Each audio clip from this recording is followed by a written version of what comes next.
Welcome back to the Thief in the Empty Room podcast, where Zen meets business in a unique exploration of mindfulness and mental health.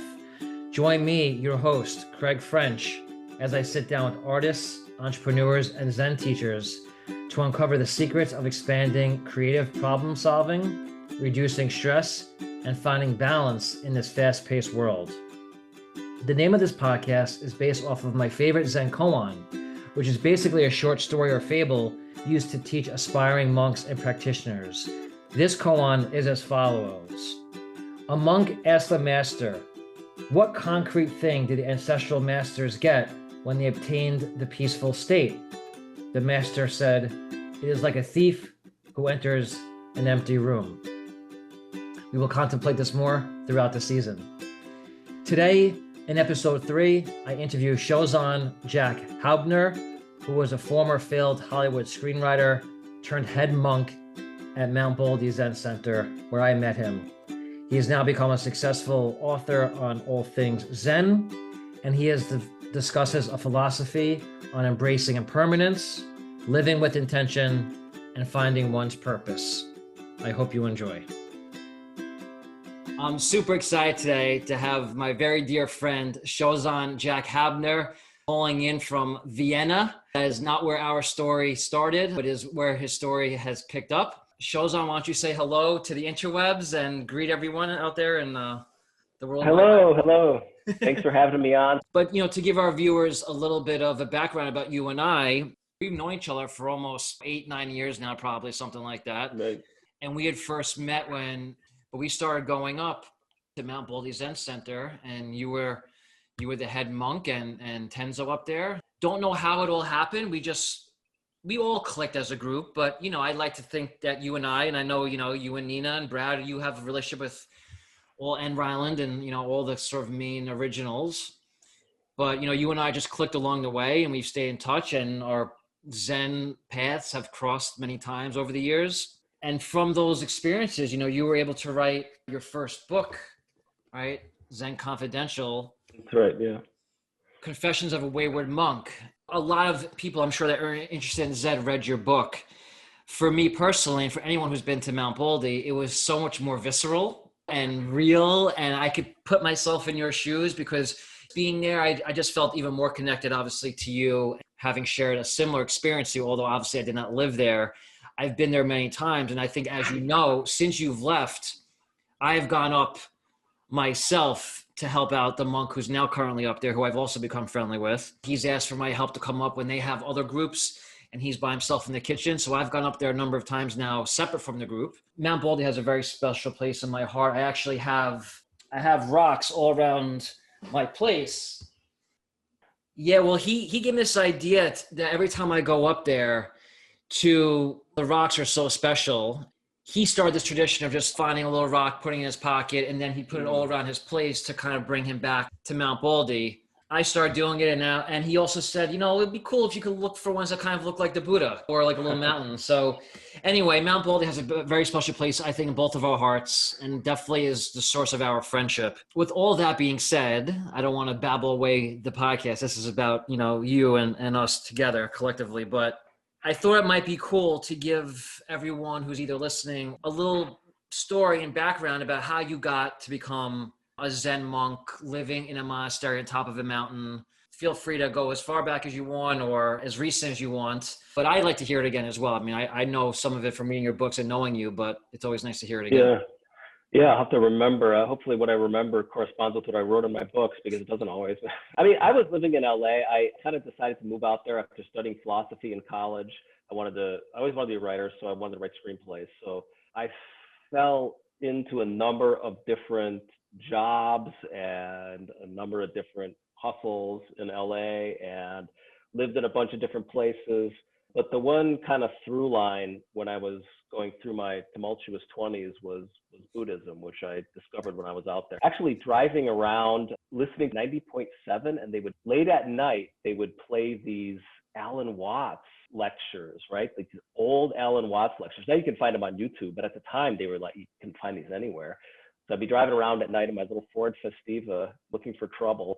And I would listen to these these Alan Watts podcasts. So from that, I just Googled, this was like right when Google came out, I Googled Buddhism. And the first place that came up, I went and sat with them. And I sat with them for a year or two. And then I found a Shambhala group and I sat with them.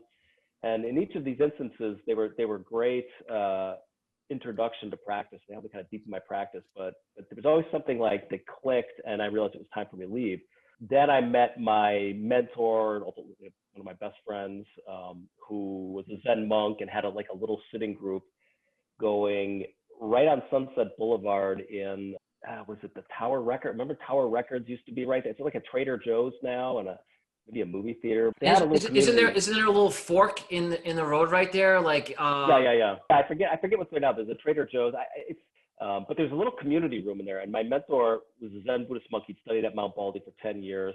And this community room, when I say community room, it was a concrete bunker buried in the parking garage of this shopping complex. And he just lit some incense and threw down some zafus and sat with people. And so we became really good friends. And through him, I discovered Zen Buddhism and then discovered his teacher, Suzaki Roshi. And then one day I just kind of decided, here I go. I'm going to go to the monastery, and was there for 13 years, pretty much full-time monk, priest, and student. One of the first things that comes to mind, and I know you talk about this a lot in your book, but I think it's relatable to everybody, and especially me being a Jewish kid from Long Island with a Jewish mother. What was your family's reaction? Here you are in LA pursuing, I imagine, a life of like a writer, sort of something in the entertainment industry, which already is, I don't want to say it's outside the box, because some people might think it's really cool, but it's also a difficult profession. Some people might be, hey, go chase your dreams. Other people might say, why don't you get a normal job? But you actually did something even beyond that of a Hollywood writer and said, I'm going to leave that, go be a Zen monk on top of a mountain at a monastery. So what was the initial reaction of your immediate family and friends when they found out about this? A friend of mine who's a lawyer, my best friend from high school, was like, dude, do you need representation? I think you might be joining a cult. My mom was really, really deeply worried because she's Catholic and she didn't know what was going to happen to my soul if I went and studied this Eastern discipline. A lot of my friends were, how it is in LA and probably any big city, you've got a lot of acquaintances. You've got a lot of people in passing. You've got a lot of people that exist in this realm of probability or possibility where you may become friends with them or you may just kind of stay more in the acquaintance. So a lot of people like that, all those people just kind of fell away immediately. They thought I was crazy. And the first thing people think is that you're joining a cult, right? Because you're going into a context that people don't understand. The other thing that people think is, okay, he's running away from his life. He's running away from responsibility. People think it's a phase that you're kind of going through, that you get out of. It's a really, at the time I thought it was really cool. I really respected my mentor, and whenever I introduced him to my friends, I was always so proud. It's like the Zen Buddhist priest. He's a total badass, But in retrospect, I think a lot of people just kind of cut me out of their lives and wrote me off when I made that choice. And then I had a few people that I stayed friends with, and my family kind of eventually came around. I don't think they ever, for the most part, really got it. There's a surface level of understanding that they allowed themselves, and that kind of I was able to work with them on, and then we just kind of left it there. I still think my parents don't really get it, but to their credit, they both came to my ordination when I became a monk. Wow, cool. Yeah. Now, again, I have this on top of my mind because I'm writing a book right now about my story and my journey, and it's a question that my editor asked me just yesterday, so it's extremely top of mind. And we had koan night last night. The koan that we discussed was exactly what I had talked about a couple hours earlier with my editor. So I find it really fascinating. Actually, I'll go grab it real quick and I'll read it to you because I'll get right you.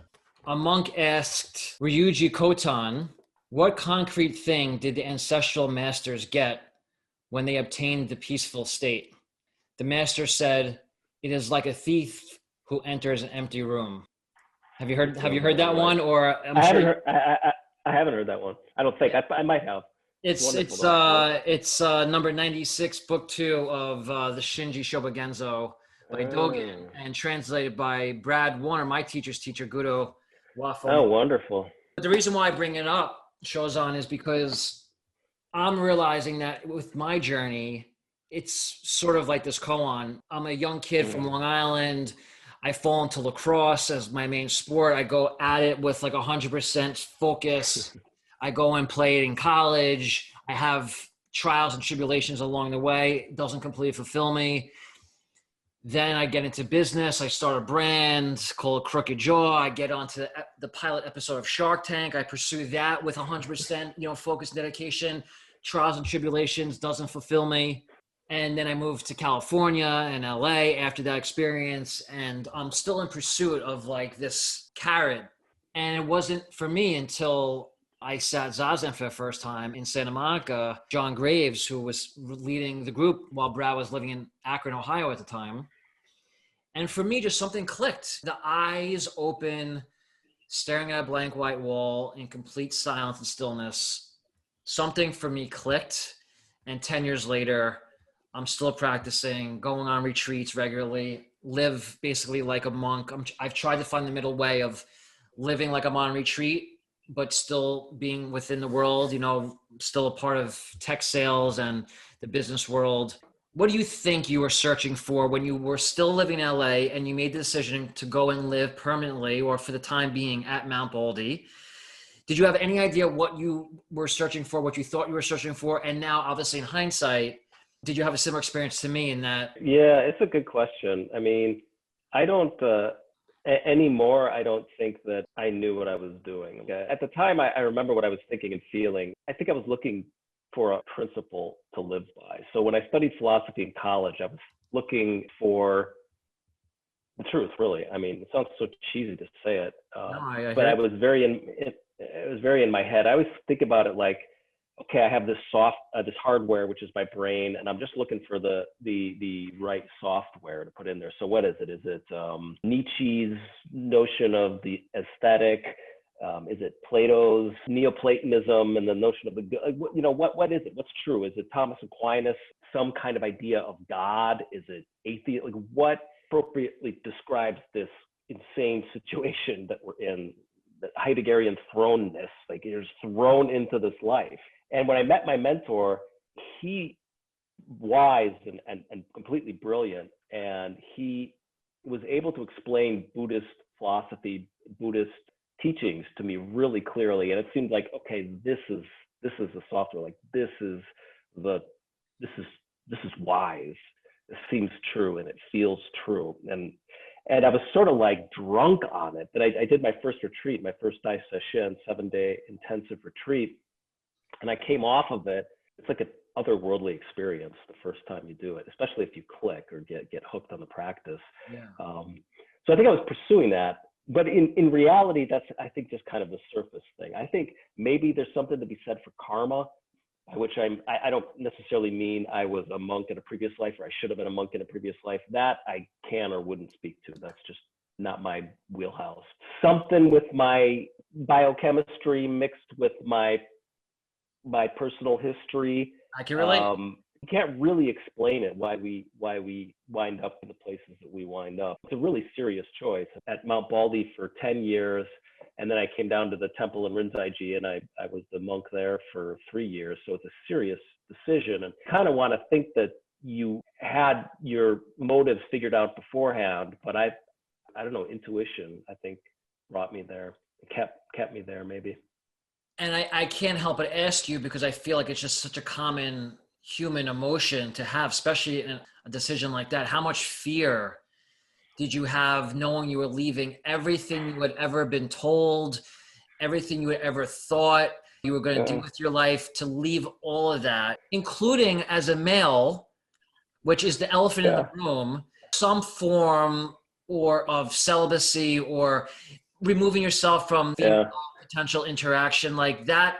For a lot of men, I think alone is a massively huge decision. Forget about not pursuing job and money and career, but women as well. So I mean, how much fear was involved, or was there no fear? And did you just go all in and say screw it? Yeah, I had no fear, and that's not a testament to my courage. It's a testament to my total idiocy, and I really mean that. I mean, I had no idea what I was getting into. There's some part of me that was like, my mentor pretty warned me pretty clearly. You know, he was like, "This is, you sure about this? This is a really, really, really intense life." And I had no doubts and no fears. Then, you know, you get in, you're in for a couple of years, and you have the experiences that had you known you'd be in that space before you went to the monastery, there would have been fear going into the monastery. But going in, I was just like, I didn't even have the base of experience to even know what to fear or to fear. Went for it. That's interesting because when I think about my practice, in some ways I'm proud and I'm happy with how it's unfolded because I definitely have a lot of similarities to you in my personality and my interests. And I think for a lot of people that get really involved into Buddhism and Zen, maybe in particular, there is a little bit of there's a little bit of romanticizing about the monk aesthetic life, living on the mountain. But a lot of people who don't have any experience, like yourself, when you were first doing it, don't realize, you know, how intense it is, how serious it is, and how you can't really run from yourself. So I feel like what I, without knowingly did was felt like I kind of took the middle way. You know, I started sitting once a week daily on my own and then going to the center and with the group multiple times a week and then go on retreat twice a year and then eventually moving where I could kind of live. It crossed my mind multiple times to sort of live the monastic life. From my opinion, because it's different for everybody, felt a little bit extreme and I'm always kind of searching for the middle way. You know, you're more senior than me with your ordinations and your Dharma transmissions, and you're now living in Vienna and you're no longer a full-time monk living in a monastery, correct? You're sort of a normal person again? Yeah. You know, it's interesting. Just 2 points. To your first one, you know, I think that mostly when it comes to something like a monastery or an ashram or finding a teacher or even a sitting group, when it's meant to be, it happens. We used to have people that would come to Mount Baldy looking for kind of like monastery hopping. They never stuck. You know, there was always something that would turn them off about the place.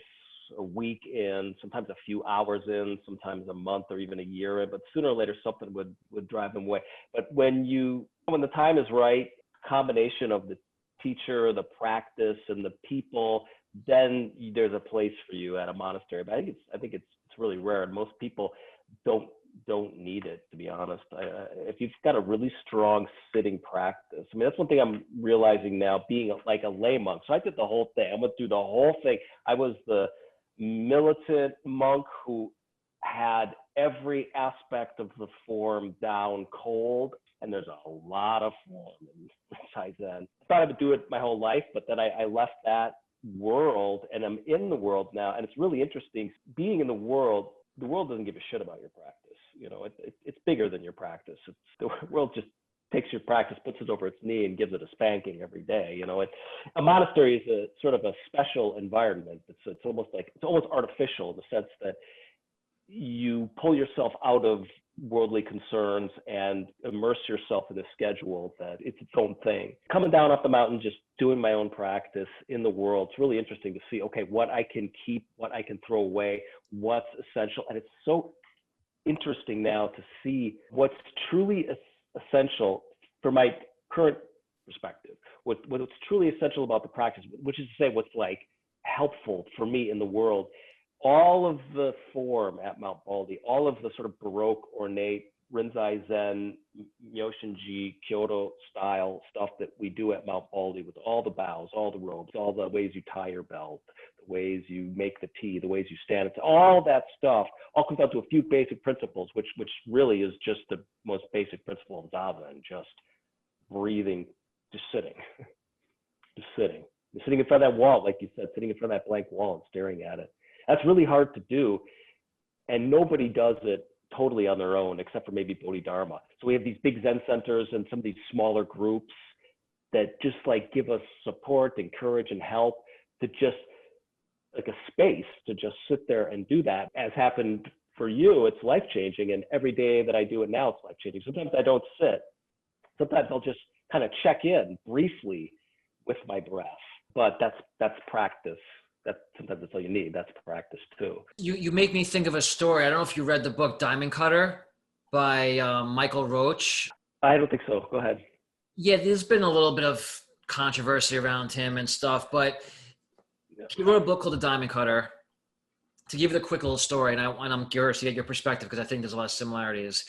He had studied in Tibet with his teacher for like 7 years. His practice period, his ordination had come to an end. And he kind of looked at his teacher and said, well, what should I do now? And he basically gave his teacher two choices that he was going to do. He was either going to stay in Tibet and continue on, or he was going to go to Manhattan. I think he was originally from New York. So he was going to go back to New York, to Manhattan, with no idea of what to do. And he said to his teacher, well, what do you think I should do? He goes, go to New York City. That's the best place to see how what your practice has done for you. And so he goes to New York City, and he has no idea what he's going to do. This is in like the 70s. And he was in love with the Diamond Sutra. That was like his main sutra that he studied over in Tibet. He just, from that sutra, decided, I'm going to get into the diamond industry. And with no contacts, no relationships, wow, he enters a diamond district and becomes a multimillionaire, super successful businessman. Wow. His story is about using the principles of the Diamond Sutra and Buddhism to navigate the diamond industry in Manhattan in the 70s and 80s. Maybe there isn't a better or worse, maybe it's like yin and yang. You now have had the experience of like the very strict, formalized monastic life at a city center and a mountain center. And now you're a layman.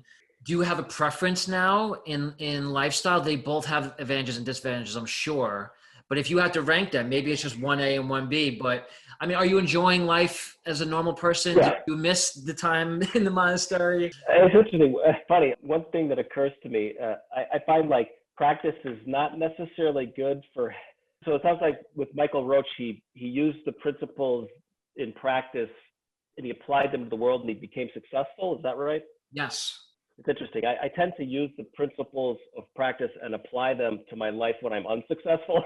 So it gives me some space to process my limitations and failures and to get a breath and a break from my incessantly chattering mind and my worries about bills and aging and my parents aging and all these things. It's like, okay, hitting the reset button and all those worries kind of get wiped away. Funny, when I was a monk, it was like there was nothing in the universe that could take me away from that life. It was like my child. I would die for it. I was with my teacher when I forget how old he was when he died. I think he was 108 when he died. I was with him for the last 10 years of his life, but then really specifically for the last 5. And then the last 2, he just couldn't teach anymore. He had to stop teaching. I was there with him when he kind of, I don't know how to put it. He didn't really formally retire that I recall. He just stopped teaching. So it was a really top-down institution. He was the guy who ran the show.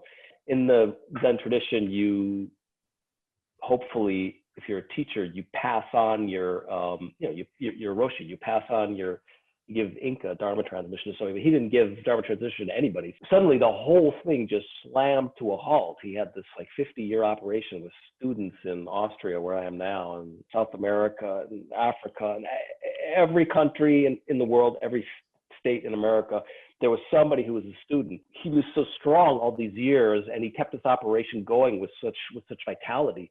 And then it just stopped when he got sick. And I watched him not really address that in an institutional way. He just kind of said, I can't take responsibility anymore, because we had a bunch of people up at Mount Baldy wanting to train with him when he got sick. And I was in charge of the program there. So I'm like, Roshi, what do you want me to do with these students? And he's like, I can't take responsibility. So he retired from this role of teacher. It was really interesting to watch. I was there with him. I was one of his caretakers. So I was there with him, watching him die, basically. He never named a successor. When he died, he left a lot of question marks about how the community should continue. Going through that whole experience, along with the whole fallout from we had a big scandal in our community, which is a whole nother story. Actually, it's in my book, Single White Monk. Having gone through all of that and coming out the other side, I wasn't wearing my robes anymore. I mean, it felt like a skin I had shuffled off. I always say that the 2 best things that ever happened to me were going to the monastery and leaving the monastery, and not necessarily in that order. I don't know which is which. I can't rank them. Yeah. Well, without, putting you too much on the spot, do you feel like he failed the community a little bit by not putting in those institutional parameters before passing on?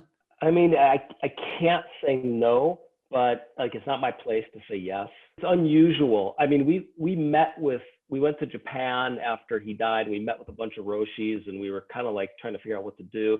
And I remember one of his Roshis took us out to lunch. He's a really neat guy, Minakawa Roshi. I think he's in Hokkaido, and he's got a temple there. And he runs it. Brad runs your group, or we run our city groups here. He sits with his students. He teaches them. He even allows some of them to do sanzen after maybe 20 years, which is koan practice. He allows them to give koans. It's really kind of a forward-thinking monk. And I remember him sitting us down and telling us, he's like, look, I wish that Roshi had just given somebody permission to carry on. When you don't do that, the lineage dies. And he's like, it just doesn't carry on. And at the time, I didn't quite get how serious that was, but within a Zen group, that is a pretty serious thing. And in a lot of ways, unfortunately, the community has just kind of died away. There's still kind of some people that are at the core that are holding on to his teachings and trying to figure out what to do. But for the most part, if you've got a Rinzai Zen group and you don't have a Roshi giving sanzen or giving teishos, that group is probably not going to have cohesion, which also kind of made me begin to question, okay, how important are those things on the koan practice and the teisho teachings, which is the teacher giving a really serious Dharma talk. Many of the students in our community did koan practice with our teacher for 40 years. How much do you need? Go sit, stare at your wall, live your life. But there's also that aspect of clinging to the teacher, clinging, hanging on, clinging, you know. It's really interesting. And I was ready to uncling from my teacher once I left the community. So I haven't looked back, if put it that way. As far as Roshi, it's an interesting question. It's an interesting koan. And some part of me really likes the fact that he didn't give us anything to cling to when he left. He didn't give us a religion of Sazakiism to follow. It's really kind of in his spirit. So I kind of love that. And, just for everyone who is either listening, maybe a nice little moment to we don't have to go into a ton of detail. You and I actually come from two different lineages of Zen, but they're cousins or they're brother and sister. They're almost as close as you could get without being the same. So just to explain to people who maybe aren't familiar or those in our communities who are familiar and find it interesting, I come from the Soto Zen school, where Dogen is sort of our godfather, patriarch of the Soto Zen tradition. It supposedly goes back to Bodhidharma, who you mentioned earlier. We focus primarily on Zazen or Shikantaza, which is seated meditation. So our practice is primarily focused sitting with your eyes open, facing a blank white wall. We do some chanting in services. We do kind of playfully study koans, but Renzai is slightly different. It's very similar, but also I would say it's a little bit more militaristic, a little more serious than Soto. And even Soto has a reputation of being very austere and serious. So it's funny that there's different shades of seriousness and austerity. But you guys, your patriarch is Renzai, who had a little bit of, I guess, a split or deviation from Dogen back in the day, and a difference of opinion on practice. So I just want to let people know that, and if you want to give any more color from your perspective, what separates you. Like, I know that you guys take a really serious approach to Kinhin, for example. Like, you guys up at Mount Baldy had a Kinhin path that you would go outside in the middle of the winter time, freezing temperatures, and do Kinhin walking meditation, where we stay in the Zendo, where there's a stove, wood burning stove, keeping us nice and toasty warm. We're doing Kinhin in the Zendo. You're doing it out of the Zendo. So for people who want a visual of the difference, that almost is it right there. But if you have anything else you want to add on that relationship or that the difference between the two, feel free to jump in. It's almost like once the practices make it to America, the differences almost don't matter so much, whether it's Soto or Rinzai. The difference is in who you're studying with, where you're studying, what kind of practice environment there is. In Japan, there's a big difference, of course. So Rinzai, there's a far fewer temples, Rinzai temples, completely different lineage in Japan. America, I don't know how much difference it makes. It does make a difference. We, in the sense that koan practice was pretty vital in our sangha, in our community. Koan practice, we would go meet with Roshi, even when he was in his 100s, when he was a septuagenarian. We were doing 3 to 4 koan sessions with him a day. This was during the retreats, the 7-day retreat. So sometimes he would have, anywhere between 30 to 45 people, meeting with him 4 times a day. I mean, it's exhausting, rigorous. You're constantly being called on the carpet. And aren't you given one koan that basically is like assigned to you? So it's not like you're studying. I mean, I could be wrong, but Yeah. you're not studying multiple koans 3 or 4 times a day for many years. You're studying the same one, correct? I can only speak for myself and whatever. You weren't supposed to talk about your koan practice. It was very much between you and your teacher. There's always these stories about people who are running around telling each other the answers to koans, and sometimes it works, but usually it doesn't, and the teacher gets mad at them. So I can only speak to my own experience. I always felt like Roshi was trying to kind of, you would see where I was at in my practice and see where my mind was at, and would be giving me the same koan, sometimes from a bunch of different angles, to try and help me in my practice. If I just had the same koan for years and years and years, literally the same line, because when you would go into Sanzen with him, you would say, you do your bows and you'd say, my koan is, and you'd give your answer. If I went in there for over like a year, probably giving the same koan, my koan is, you would just get in the habit of you'd become too rote. So my impression is he was switching things, he was switching the koan around in terms of the words, but usually it was kind of the same koan. I don't know, he didn't have a traditional Rinzai Zen Myoshinji koan curriculum. Like, he really ad-libbed a lot. When I did koan practice with some other Rinzai teachers from Japan after my Roshi, I was kind of like, they take them straight out of the book, and you're supposed to give a certain kind of answer, and then you move on to the next one straight out of the book. My teacher was much more extempore in the way he did koan study. Cool. Thanks for sharing that. As a way to sort of wrap this up and let you get back on with things, I did want to obviously talk about 2 books that have sort of put you on the map as far as a legitimate Zen author and teacher and storyteller. Your first book was Zen Confidential, Confessions of a Wayward Monk, forward by Leonard Cohen. And then you followed that up with Single White Monk, Tales of Death and Failure, and Bad Sex, although not necessarily in that order. And I just have to say that from my perspective, I mean, when I first met you, I had no idea you were working on this. Thank you for writing those and being a conduit to this practice and to the American sort of lifestyle and how they could potentially intersect and what it might look like if they do. Yeah, you're welcome. Yeah, I appreciate that. It's been an interesting journey. Absolutely. And it's not over yet, right? Yeah, definitely not. Hopefully.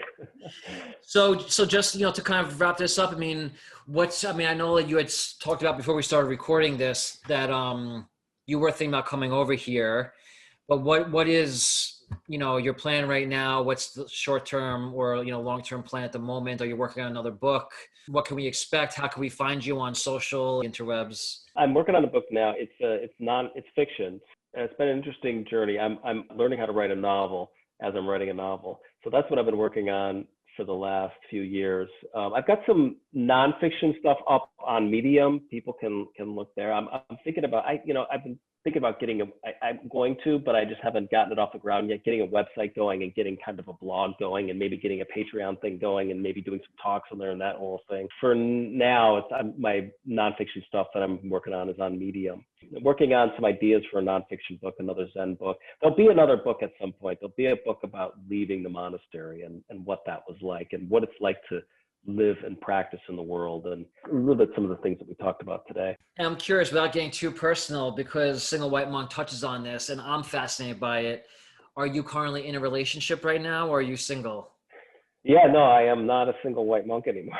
I've been in a relationship. Yeah, in fact, when I wrote the final essay in there and came up with the title for the book, I'd come over here to Vienna to kind of talk with my mentor about what my next step was, because I was publishing Single White Monk, which pretty much meant I had to leave the community that I was in because I couldn't maintain a position of leadership anymore in that community and just kind of speak the way I was speaking. There was just too much. And I met my current girlfriend when I was over here talking to him. And so that's how I wound up in Vienna, and we're still together. And that's definitely going to be part of my next book. I mean, it's a completely new universe of experiences, actually being intimate with someone over a long period of time. It's great. And I can't wait to unpack that in terms of my Zen practice. And, well, I'll be looking forward to reading that once you come out with it. So So Shozan, thank you so much for your time and being on here. I look forward to obviously hanging out with you again in person one of these days. But until then, thank God for technology, the ability to be able to do this from across the world with one another.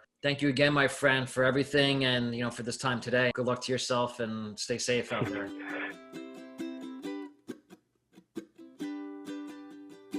If you've made it this far, that means you've listened to the whole podcast. And for that, I want to say thank you. Please feel free to visit my website or social media for more information on my work at Craig Jared French. Until next time.